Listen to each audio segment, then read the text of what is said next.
बिस्मिल्लाहिर्रहमानिर्रहीम। मोहतरम सामीन, ये अंदरून सिंध ज़िला अमरकोट हिंदुस्तान बॉर्डर के करीब तड़ अहमद। ये कोई पाकिस्तान का सरसब्ज़ शादाब इलाका नहीं, ना ही शहरी इलाका है। ये एक रेगिस्तान है और बयां और इन इलाके के बासी ज़्यादातर अपना मवेशियों पर गुज़र सफ़र करते हैं। ऐसे थरी और सहराई लोग देखें किस तरह मुनज़्ज़म तरीके से तालीम के ज़ेवर से आरास्ता हो रहे हैं। ये किसी तरक्की याफ्ता मुल्क या शहर की तस्वीरें नहीं हैं, उसका ये स्कूल नहीं है। ये रेगिस्तान में बसने वाले सादा लोग, थरियों के बच्चे हैं जो बारिश बरसती है उस पे अपना सब्ज़ा उगाते हैं, ज़मीनें आबाद करते हैं।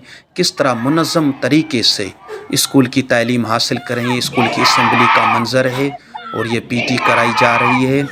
हम तमाम मुखिर हज़रात के मशकूर हैं जिन्होंने इस मुश्किल वक्त में सहरा के अंदर शहरों से दूर रहने वाले इन बसने वाले थर में लोगों के लिए तालीम का एहतमाम किया। अल्लाह उन्हें आबाद व शाद फरमाए, आमीन।